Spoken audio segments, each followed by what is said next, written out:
Semua akan Prabowo pada waktunya. Ya.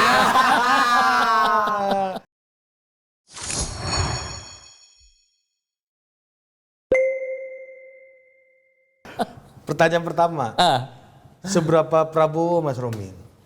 Saya 2014 itu ketua divisi strategi kampanye Prabowo Hatta. Ya.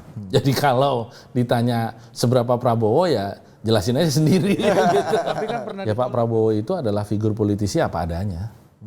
Tidak kemudian harus berpura-pura atau menjaga citra atau kemudian membuat citra palsu tentang dirinya, enggak. Pak Prabowo itu apa adanya. Dan saya kira kita perlu mengambil pelajaran dari konsistensi seorang Prabowo yang dari 2004, ya kan? Berarti udah berapa kali tuh? 2004, 2009, ini kali kelima. 2014, 2019, ini yang kali kelima, 2024. Bayangkan, 5 kali maju capres.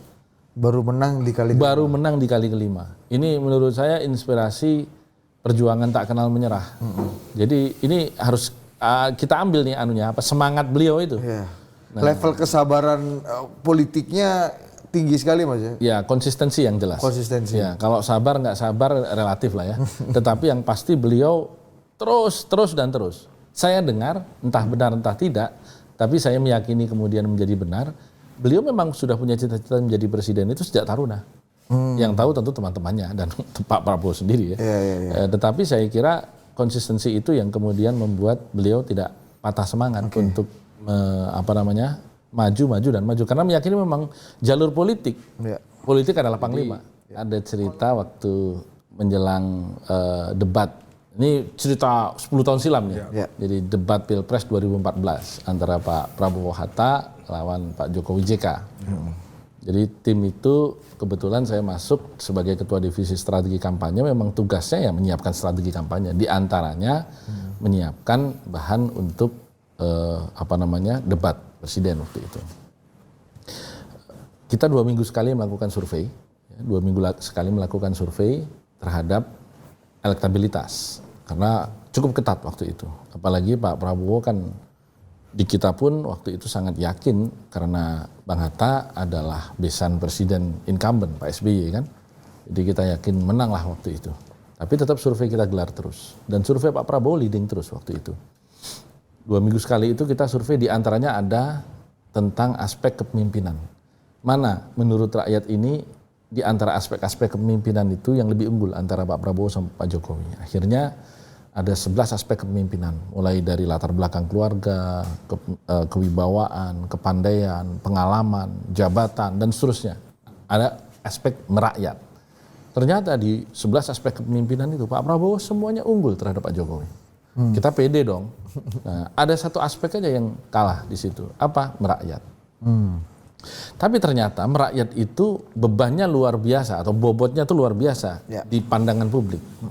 Mungkin masih ingat jargon waktu itu Pak Jokowi, jargonnya adalah Jokowi adalah kita. Betul. Nah, jadi the president is just my neighborhood. Jadi presiden itu cuma tetangga sebelah rumah, gitu.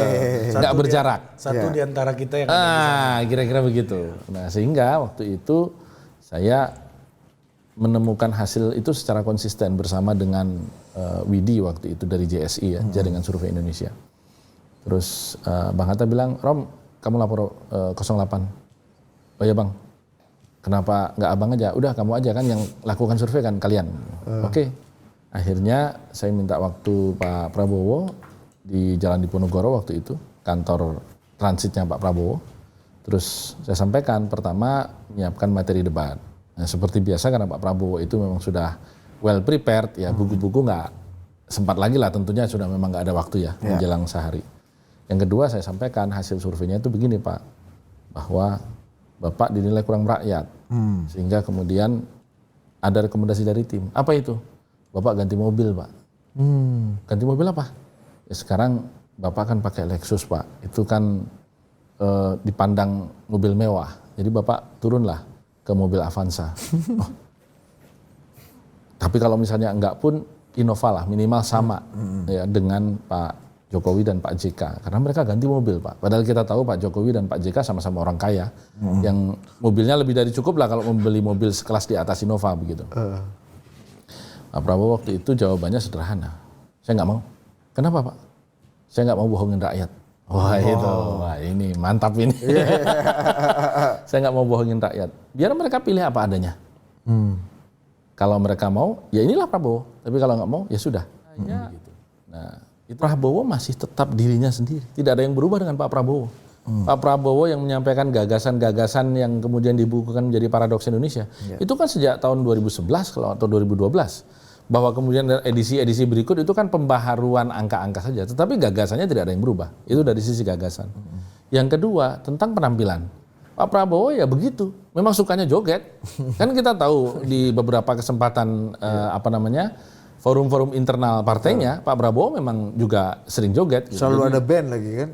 Yang ketiga selalu ada band. Terus Pak Prabowo itu kan menyukai orang-orang pintar.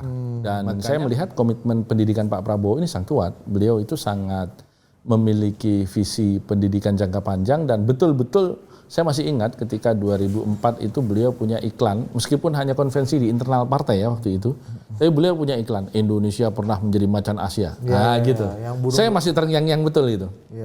Jadi impian itu tidak pudar, masih ada, tetapi di kacamata Pak Prabowo itu harus dimulai dari orang. Itulah kenapa timbul program makan siang bergizi gratis. Karena harus investasi di orang. Oke. Jadi kembali ke selera dan Pak Prabowo yang asli 2024, Pak Prabowo tetap jadi Pak Prabowo-nya, selera publiknya.